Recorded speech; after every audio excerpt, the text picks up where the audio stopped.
दोस्तों AIMIM गांव-गांव तक अपना प्रचार किस तरह से कर रही है, वीडियो में आगे देखिए। मैं सदर विधानसभा अध्यक्ष तौफीक अंसारी, साथियों आज ये मीटिंग लेने की जरूरत क्यों पड़ी? क्या इससे पहले मीटिंगें हमारे बीच में नहीं होया करती थी?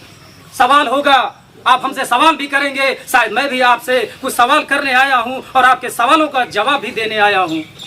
इससे पहले जब मीटिंगें लगती थी, कभी कोई सपा का नेता आता था तो यही हमारा नौजवान चौराहों पर उनकी अगवानी करने के लिए 100-100 बाइकें लेकर जिंदेबाद और मुर्देबाद का नारा लगाकर मंच तक लाने का काम हमारा नौजवान करता था ना साथियों? हमारा नौजवान 100-100 बाइकें लेकर जिंदाबाद के नारे लगाकर मंच तक लाने का काम करता था। यही नहीं, दरी बिछाने का भी काम करता था, कुर्सियां लगाने का भी काम करता था और मंच स्टेज सजाने का भी काम करता था। लेकिन चालाकी इस बात को देखी जाए, जैसे अभी हमारे बीच में हाफिज अब्दुल्ला साहब जिन्होंने मीटिंग ऑर्गेनाइज कराने का काम किया, उनकी बात से मैं आज बहुत सहमत हूं और यहाँ रिसालगढ़ में आने के बाद आज मुझे एक मजबूती मिली है। या इससे पहले हम कसेरुआ में गए थे, वहाँ हमको ऐसे 2 से 3 मुजाहिद आदमी मिले थे जो पार्टी के लिए, कौम के लिए, दलितों के लिए, हर उस समाज के लिए, हर उस किसी की आवाज बनने के लिए मेरे बीच में आज अब्दुल्ला भाई हैं और एक हाफिज साहब अभी और बोल रहे थे। मैं शुक्रिया अदा करना चाहता हूं मौलाना अनस साहब का। आप लोग जिले से जुड़िए या आप यहाँ के विधानसभा से जुड़िए, लेकिन जुड़िए, मजबूती दीजिए। साथियों, मैं ये कह रहा था कि जब भी चुनाव का वक्त आता है तो कुछ सफेद पोशाक वाले बड़ी बड़ी गाड़ियों से आएंगे, कुछ लिबास हमारे जैसे भी शक्ल में लोग होंगे, दाढ़ी टोपी में भी आएंगे, जो हमें बहलाने और फुसलाने का काम करते हैं। वो कहते हैं कि ऐ मेरे रिसालगढ़ के गयूर मुसलमानों, तुम कहां जा रहे हो? यहां से तो शिवाकांत ओझा बड़े मजबूती के साथ वोट को निकाल रहे हैं। अगर तुम लोगों ने थोड़ा सा भी गुड़ागड़ित करने की कोशिश की तो भारतीय जनता पार्टी जीत जाएगी। हमको उसका डर दिखाते हैं भारतीय जनता पार्टी का, जिसको हमने कभी सपने में भी वोट नहीं दिया। जब एक कहकर जाता है तो दूसरा BSP वाला आता है, वो भी यही कहता है। वो क्या कहता है? जो उसके बीच में जो कुछ लिबास वाले आते हैं, जो बड़ी बड़ी महंगी गाड़ियों से लद कर आते हैं, उनको आगे सीट पर जगह दी जाती है और वो कहते हैं, उनको मालूम है, बड़े बड़े नेताओं को मालूम है कि नहीं, कि बीच से हम एक दाढ़ी वाले को, एक टोपी वाले को, एक रसूखदार को जब हम आगे की सीट में जगह देंगे तो लोगों को लगेगा अरे ये तो हमारे प्रधान जी हैं, ये तो हमारे ब्लॉक प्रमुख हैं, ये तो हमारे फला हैं। तो वो कहता है कि मेरे गयूर मुसलमानों, आप लोग भटकने की कोशिश मत करिए। यहाँ से तो BSP बड़े मजबूती के साथ वोट को निकाल रही है। बस आप लोगों का साथ चाहिए। अगर आप लोगों ने जरा सा भी भटकने की कोशिश की तो भारतीय जनता पार्टी जीत जाएगी। हमें उसका डर दिखाते हैं। जब दूसरा जाएगा तो तीसरा आएगा, चौथा आएगा, 5वां जाएगा। यही सिलसिला आज 70-72 सालों से यही लगा रहा है। हमारे जो बुजुर्ग थे, हमारे चचा थे, हमारे बाप थे, हमारे और भी जो लोग थे, कहीं ना कहीं उनके झांसे में आते रहे। कोई विकल्प भी आपके पास नहीं था। साथियों, ऐसे में सवाल उठता है कि यही हमारा नौजवान जो बूथ लेवल पर भी काम करता है, जो आपके एक एक वोट को घरों से निकालकर बूथ तक ले जाने का काम हमारा नौजवान करता है। जरूरत पड़ी है तो आपने बूथ कैप्चरिंग भी करवाया है आपने नौजवानों। जरूरत पड़ी है तो आपने पीठों पर लाठियां और सीनों पर गोलियां खाई हैं। किसके लिए? इन्हीं सपा और बसपा और कांग्रेस के लिए। इन्हीं सपा बसपा कांग्रेस के लिए हमारा नौजवान, यहाँ तक मैं भी उसमें मुलविस था, मैं भी कहीं ना कहीं लोगों के लिए प्रचार प्रसार करने का काम करता था। क्या इसी दिन के लिए हमने उनको मजबूत किया? अपने एरिया से विधायक और सांसद बनाकर भेजते रहे सदन में कि कल तुम मेरी आवाज बनोगे। उसका सिला हमें क्या मिला साथियों? हमने तो तुम्हें यहां से जिता कर सदन भेज दिया इसी दिन के लिए कि हमारी माँ बहनों की कल इज्जत की रेजी होती रहेगी और तुम खामोश बैठोगे। हमारी मस्जिदों को आग के हवाले किया जाएगा और तुम खामोश बैठोगे। हमारे मदरसों को बंद कराया जाएगा और वहां से आतंकवाद का अड्डा बताया जाएगा। हमारे नौजवानों को फर्जी मुकदमात में फंसाया जाएगा और तुम खामोश बैठोगे।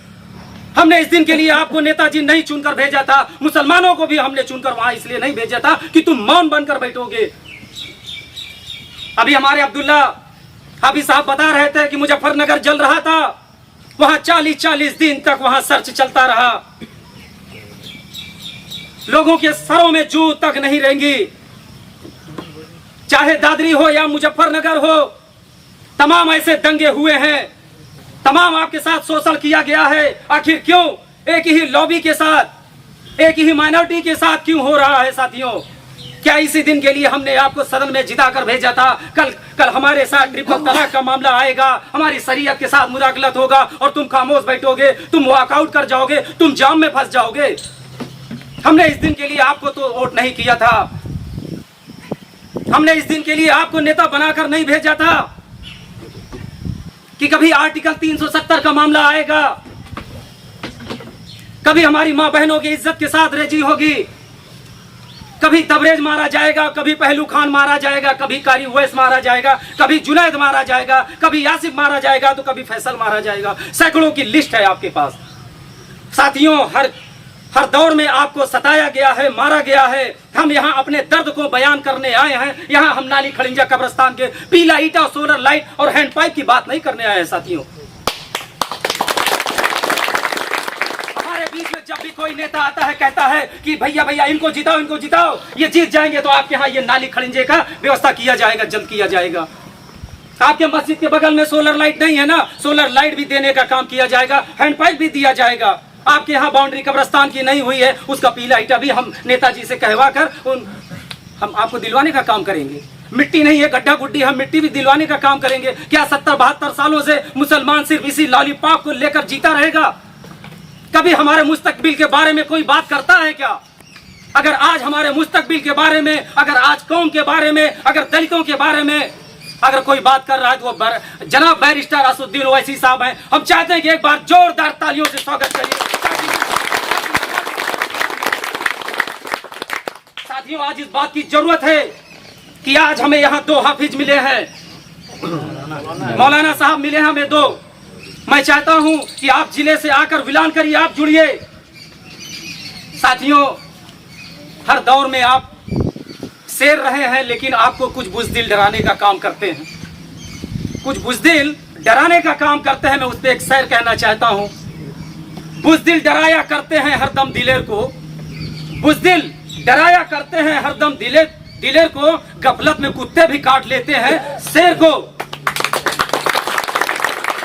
साथियों, आज प्रतापगढ़ में अगर मजलिसे इत्तेहादुल मुस्लिमीन अगर आई है और उसका झंडा अगर किसी ने उठाने का काम किया है, तो वो इसरार साहब हैं। उनकी एक छोटी सी टीम है। आज इनके ऊपर, इनके बच्चों के ऊपर, 3 बच्चों के ऊपर और आपके ऊपर मुकदमात लगे हुए हैं। किस लिए? कौम के खातिर। चाहे एनआरसी का मामला हो, चाहे पुलिस लाइन के मस्जिद का मामला हो, या और भी नौजवानों को पैरों में गोलियां मारी जाती रही हो, या नौजवान हमारा फर्जी मुकदमात में फंसाया जाता रहा हो, तमाम चीजों की लड़ाई आप लड़ने का काम इसरार साहब कर रहे हैं। इनके साथ में उनकी टीम काम कर रही है। तो साथियों, चाहिए आपको कि एक इसरार से कुछ नहीं होगा, एक आलिम अब्दुल्ला से कुछ नहीं होगा, एक जो है सुजातुल्लाह से कुछ नहीं होगा।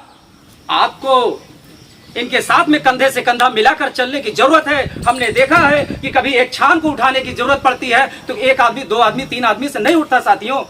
रात को बता दिया जाता है कि भैया कल सुबह जो है एक छान उठाने की जरूरत है, तो कहीं ना कहीं 10 से 15 लोग, 20 लोग लगते हैं, तब जाके छान उठती है। आप एक मजबूत बुनियाद बनिए, एक पिलर बनिए। आप एक मजबूत और बुनियाद पिलर बनिए। आप एक कंक्रीट के रूप में बनिए।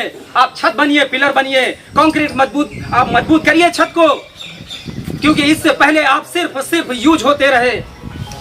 जैसे खाने में तेज पत्ता इस्तेमाल किया जाता है, हमारी माँ बहनें बनाती हैं खाना, उसमें तेज पत्ते का काम सिर्फ इतना ही होता है कि उसमें डाल दिया जाता है।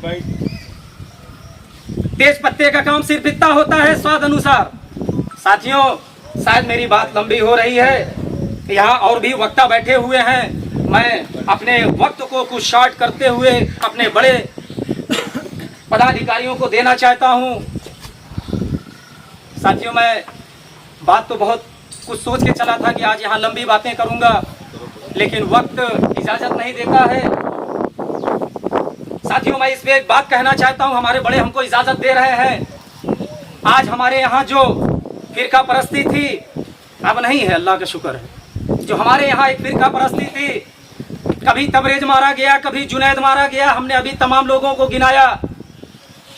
उससे कभी ये नहीं पूछा गया कि तू किस जमात से बिलोंग करता है, किस फिरके से विलान करता है, तू सिर्फ ला इलाहा इल्लल्लाह वाला है, मार दो इसे भेड़िए की तरह। 100 लोग उसको भेड़िए की तरह खंबे में बांधकर और बीच चौराहों पर मार देते हैं, उससे ये नहीं पूछा जाता। और हमारे यहाँ जो सबसे बड़ा मामला है, हमको इस चीज को बिल्कुल खत्म करने की जरूरत है कि हम कुरैशी हैं, आप अंसारी हैं, ये इदरीसी हैं, ये खान हैं, ये पठान हैं, ये सैयद हैं, ये क्या हैं। इस चीज को बिल्कुल खत्म करने की जरूरत है, क्योंकि आप सल्लल्लाहु अलैहि वसल्लम ने फरमाया कि जिसने भी कलमा पढ़ा वो आपका भाई है। ला इलाहा इल्लल्लाह मुहम्मदुर रसूलुल्लाह, जिसने भी कलमा पढ़ा वो आपका भाई है। कोई ऊंच नीच नहीं है, यहाँ हर कोई भाई है आपका। साथियों, मैं शुक्रिया अदा करना चाहता हूं यहाँ की आवाम का। और इसके बाद जो आप लोगों ने कहीं मीटिंग लेने का अगर प्रोग्राम किया है, मैं चाहता हूं कि इससे डबल आप लोग जो है मैसेज लोगों को दे, कम से कम 200 आदमियों की भीड़ लगे। जैसे लोग आज कहते हैं, अभी मौलाना अब्दुल्ला साहब बता रहे थे कि लोग कहते हैं कि बीजेपी की बी टीम है। मैं ये साफ करना चाहता हूं कि अगर ये बीजेपी की बी टीम होती तो जो फर्स्ट टीम है वो क्यों आपके लिए आवाज कहीं नहीं उठाती, जिसके लिए आज हमारे मुसलमानों का नौजवान आज मरने के लिए, उनके लिए सपा बसपा कांग्रेस के लिए जो बेताब है। क्यों भाई? कहीं आपके लिए अगर वो आवाज बनते हो तो जाइए, अगर नहीं है तो सवाल है आप बैरिस्टर साहब असदुद्दीन ओवैसी के साथ क्यों नहीं है। साथियों, इस चीज को हमको समझने की जरूरत है, हमको इस चीज को समझने की जरूरत है। साथियों, मैं अपनी बात को बस यहीं से खत्म करना चाहूंगा। इस देश की हालत जो सुनाने लगेंगे, इस देश की हालत जो सुनाने लगेंगे तो ईंट पत्थर भी रोने लगेंगे। भीड़ में जो खो गई आदमियत उसे ढूंढ कर लाने में जमाने लगेंगे। इन्हीं शब्दों के साथ, इन्हीं बातों के साथ मैं अपनी बातों को खत्म करना चाहूंगा।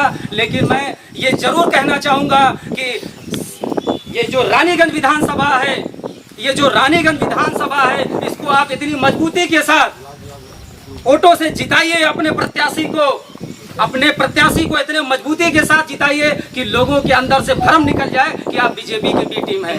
क्योंकि आपने जब बिहार में चुनाव लड़ना चाहा, जब आपने तेजस्वी यादव से कहा कि 10 सीट के लिए, तो आपको इनकार कर दिया गया, नहीं माने आपकी बात को। लोगों को लगा कि अगर हम इनको अपने में हिस्सेदारी दे देंगे, ये 10 सीट पर कब्जा कर लेंगे, तो मेरी दरी कौन बिछाएगा, मेरी कुर्सियां कौन लगाएगा, मेरा स्टेज कौन सजाएगा, तमाम चीजें कौन करेगा। इनको हिस्सेदारी नहीं देना है, इनको बस इनसे जिंदाबाद मुर्देबाद के नारे लगवाना है। साथियों, 10 सीट पर आपसे जो है समझौता होना था, नहीं दिए आपको, लेकिन उसी 10-12 सीट पर आप रह गए सरकार बनाते बनाते। और आपका स्टेटमेंट आता है और आप कहते हैं कि मेरी जिंदगी की सबसे बड़ी भूल थी जो मैंने ओवैसी साहब की बात को न माना। आप बैरिस्टर असदुद्दीन ओवैसी साहब के आपके नाम से एक बार जोरदार तालियों से स्वागत करिए। चाहता हूं और इसरार भाई के यहाँ जो प्रतापगढ़ में हैं, इनके विचारों को, मजलिस के विचारों को, और यहाँ हमारे बब्बे भाई हैं, इनके विचारों को आप लेकर आगे बढ़िए। इंकलाब आने का काम इंशाअल्लाह किया जाएगा। अब आपको कोई गुणा गणित लगाने की जरूरत नहीं है, कौन बी टीम है, कौन सी टीम है, कौन डी टीम है, आपका अपना मसला है। आप अगर अपने घर को बनाने पर आएंगे तो कोई रोक नहीं सकता है। बस आप इकट्ठा होइए, मुत्तहिद होइए। मैं इन्हीं बातों के साथ अपनी बात को खत्म करता हूँ। अस्सलाम वालेकुम। अगर आप फेसबुक पे देख रहे हैं तो पेज को फॉलो कीजिए, वीडियो को लाइक करिए। अगर यूट्यूब पे देख रहे हैं तो वीडियो को लाइक करिए, कमेंट में अपनी राय दीजिए और चैनल को सब्सक्राइब करिए। वीडियो पूरा देखने के लिए शुक्रिया।